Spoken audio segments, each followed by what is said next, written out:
Hello students, this is Shweta, your biology teacher. Welcome to this online class of biology.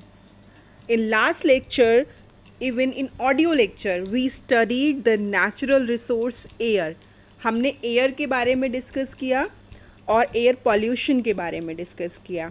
But in this lecture, we are going to study again natural resource that is known as water, a wonder liquid. Firstly question arises कि पानी को एक wonder liquid क्यों कहा गया है. हम सबको पता है कि पानी मोस्टली लिक्विड फॉर्म में अवेलेबल होता है most of the time. Solid form में भी हालांकि ये अवेलेबल होता है, but most of the water is available in liquid form. But यहाँ पे इसको वंडर लिक्विड कहा गया है. आपके माइंड में ये चीज़ आती होगी कि ऐसा क्यों, वाटर को वंडर लिक्विड क्यों कहा गया है. तो सबसे पहली चीज़, वाटर हमारी अर्थ पे सबसे ज़्यादा अमाउंट में अवेलेबल है. ऑलमोस्ट अर्थ का 71% एरिया वाटर को कवर करता है. और जो ये वाटर है ये डिफरेंट एरियाज़ में वेरी करता है. इसका लाइक जैसे ओशंस हैं, ओशंस के अंदर वाटर की क्वांटिटी ज़्यादा होगी. रिवर्स हैं, रिवर्स के अंदर वाटर की क्वांटिटी ज़्यादा होगी. बट जो स्ट्रीम्स हैं, स्ट्रीम्स मतलब कि जो झरने हैं या कोई पोंड है या कोई पूल है, तो उसके अंदर वाटर की क्वांटिटी कम होगी. मींस कि वाटर जो एक लिक्विड है उसकी क्वांटिटी डिफरेंट प्लेसेस पे डिफरेंट होगी.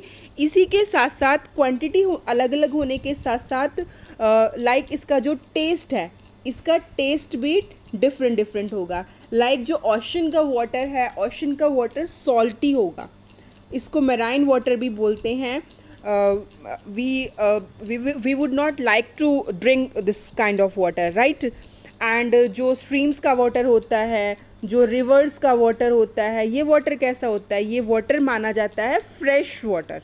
ठीक है. लाइक कई बार एग्जाम में 1 मार्क में क्वेश्चन भी पूछ लिया जाता है, what are the reservoirs of fresh water. Fresh water के रिजर्वायर्स कौन कौन से होते हैं. तो जो फ्रेश वाटर होता है, फ्रेश वाटर के रिजर्वायर्स होते हैं रिवर एंड स्ट्रीम्स. लाइक जो झरने जिनको हम बोलते हैं, ये होते हैं फ्रेश वाटर के रिजर्वायर्स जहाँ पे फ्रेश वाटर स्टोर रहता है. जो ओशंस का वाटर होता है वो फ्रेश वाटर में नहीं आता, वो मेराइन वाटर में आता है. तो है तो वाटर लिक्विड, लेकिन जो इसका टेस्ट है, जो इसकी कॉन्सेंट्रेशन है, ये हर जगह अलग अलग अमाउंट में होती है. और दूसरी चीज़ कि जो पानी है, पानी के अंदर डिफरेंट लाइफ्स भी अवेलेबल है. लाइफ फॉर्म्स यहाँ पे अवेलेबल हैं. एक्वेटिक प्लांट्स होते हैं, एक्वेटिक एनिमल्स होते हैं. वो एनिमल्स माइक्रोस्कोपिक भी होते हैं, बड़े भी होते हैं. That is why water is known as a wonder liquid. ये क्वेश्चन हमारी बुक में नहीं है, बट आई टेल यू, अगर कोई भी आपसे पूछ ले कि यहाँ पे हेडिंग दी हुई है वाटर अ वंडर लिक्विड, तो ये हेडिंग किस लिए दी गई है. आई होप कि you are able to give the answer of this question right now. Why water is known as wonder liquid? Because it is found in different concentrations, different taste, different life forms are available. It is the source of fresh water, it is the source of marine water, right. Like अब water है, मैंने अभी आपको बताया different concentrations में available है, different forms में available है. लाइक जो वाटर है ओशन में भी मिलेगा, वाटर लेक में भी मिलेगा, वाटर रिवर में भी मिलेगा, वाटर स्ट्रीम में भी मिलेगा, वाटर पोंड में भी मिलेगा, और वाटर रेन के थ्रू भी मिलता है, राइट. रेन ड्रॉप्स में भी हमको वाटर मिलता है, राइट. तो ये सारी चीज़ें हुई. पानी के सोर्सेज कौन कौन से होते हैं. ठीक है. पानी हमारी अर्थ पे कितना परसेंट है, मैंने आप लोगों को बता दिया है. पानी 71% अवेलेबल है. पानी को वंडर लिक्विड क्यों कहा गया है, ये भी मैं आप लोगों को बता चुकी हूँ. ठीक है. फिर हमेशा जब वाटर की बात आती है तो आपके माइंड में एक कहावत, एक सेइंग आती होगी कि हम सब लोग ये सुनते हैं, सेव वाटर सेव अर्थ, है ना. आप सब ने सुन रखी होगी ये चीज़. तो सेव वाटर सेव अर्थ, पानी को बचाओ, पानी को बचाओ, राइट. लेकिन अभी हमारी बुक में, हमारी इसी बुक में ये लिखा हुआ है कि वाटर अर्थ के एरिया को सबसे ज़्यादा कवर करता है, राइट।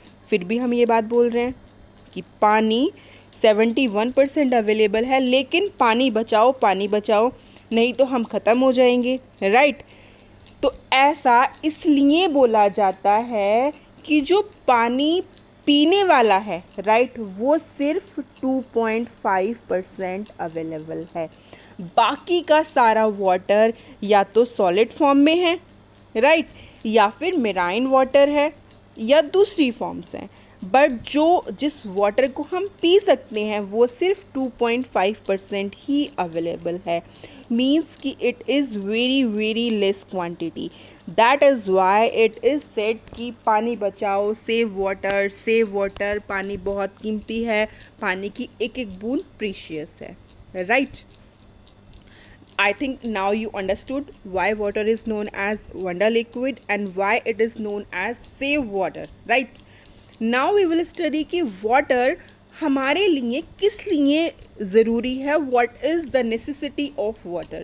तो आप सबको पता है सबसे पहली चीज़ पानी की क्या है। सबसे पहली चीज़ पानी पीने के लिए ज़रूरी है। पानी को आप रिप्लेस नहीं कर सकते हो, आप अपने फूड को रिप्लेस कर सकते हो। अगर आपको भूख लगी है, आपको खाना खाने की भूख लग रही है, तो आप उसकी जगह बर्गर खा सकते हो, आप उसकी जगह बिस्किट खा सकते हो। लेकिन अगर आपको वाटर पीना है तो आप वाटर की जगह कोल्ड ड्रिंक पी के प्यास को नहीं बुझा सकते हो। वाटर इररिप्लेसेबल होता है, सबसे पहली चीज़, राइट।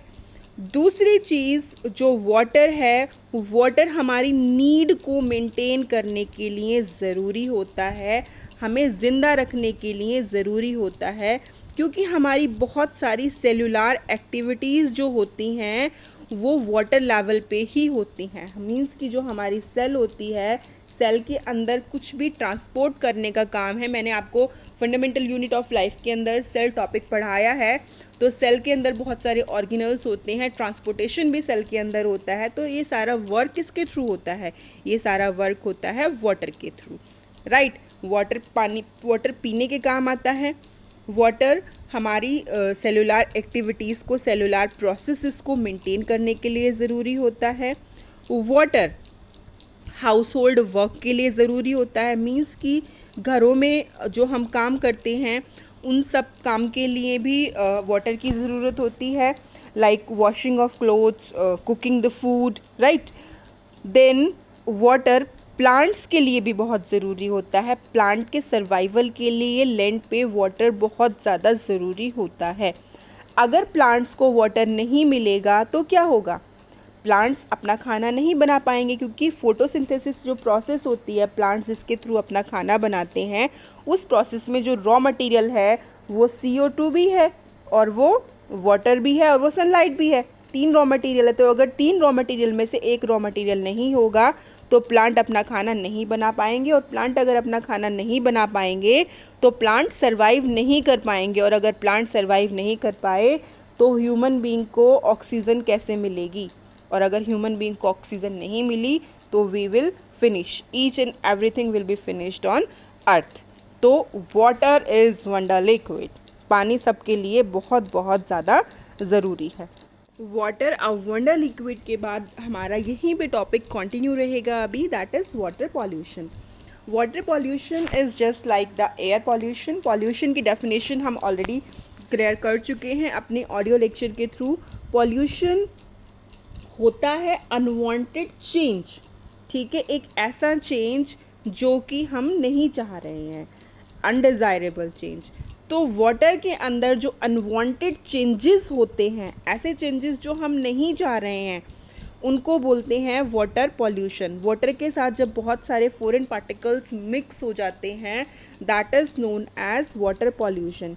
यहाँ पे वाटर्स के साथ फर्टिलाइज़र्स, पेस्टिसाइड्स, फर्टिलाइज़र्स, हम सब लोग विलेज बैकग्राउंड से बिलोंग करते हैं, तो हम सबको पता है फर्टिलाइज़र्स यूज़ होते हैं फील्ड्स के अंदर, खेतों के अंदर, राइट। खेतों के अंदर फार्मर्स यूज़ करते हैं फर्टिलिटी को इंक्रीज़ करने के लिए। फर्टिलिटी मतलब फसलों की पैदावार को इंक्रीज़ करने के लिए यूज़ करते हैं, बट कई बार उसकी क्वांटिटी ज़्यादा होती है तो वो अर्थ को पॉइजनस करते हैं। अर्थ पे पानी भी होता है, तो अर्थ और वाटर का जब मिक्सअप होता है तो वो फ्लो करके रिवर्स पॉइंट्स में चला जाता है। तो मीन्स कि पॉइजन स्प्रेड हो जाता है। आजकल ये चीज़ बहुत ज़्यादा इंक्रीज़ हो रही है। हमारी बुक में ये टर्म नहीं दिया हुआ, बट मैं आपको बता देती हूँ, that is known as biomagnification.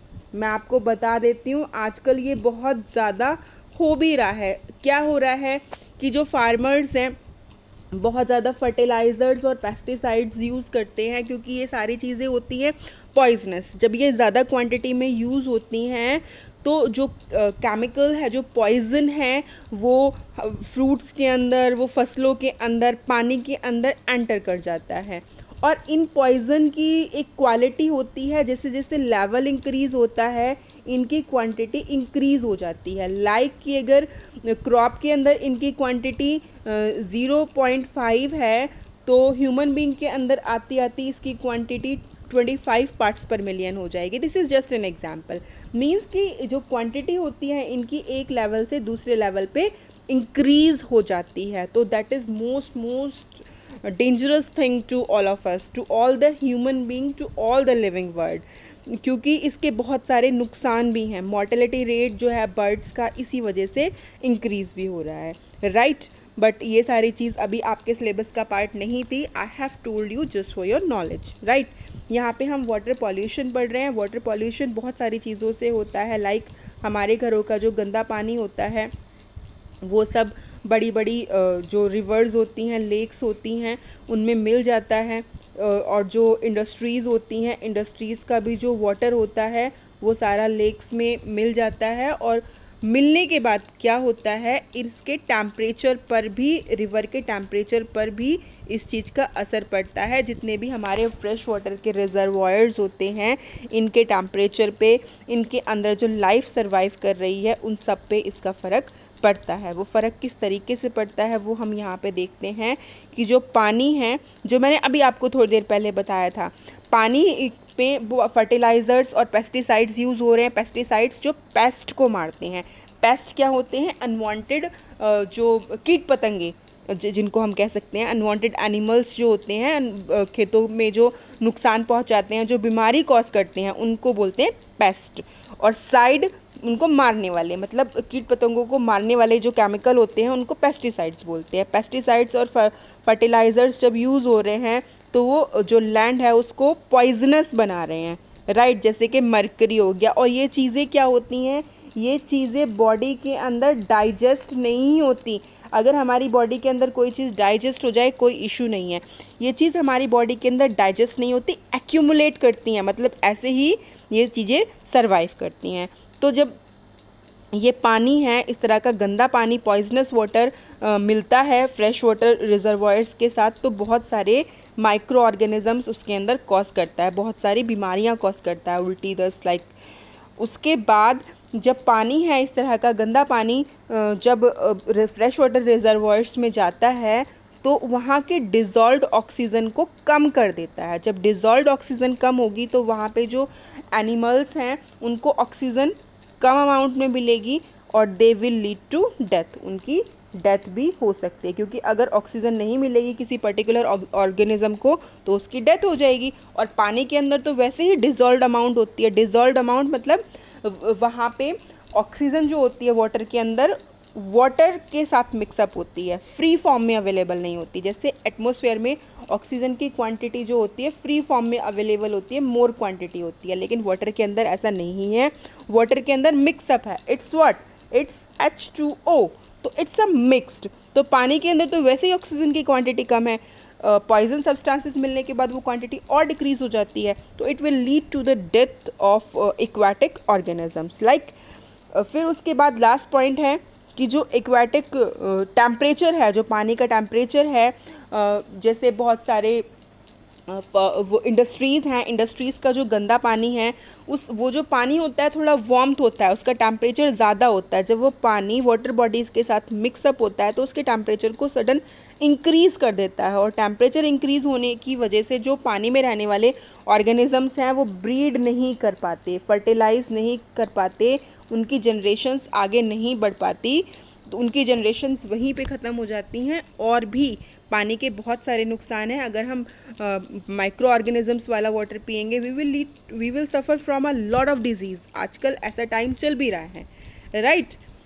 तो स्टूडेंट्स, आई होप कि आपको water pollution and water a wonder liquid topic clear हो गया होगा। If you have all the clarification then kindly hit the like button and subscribe my channel. Thank you.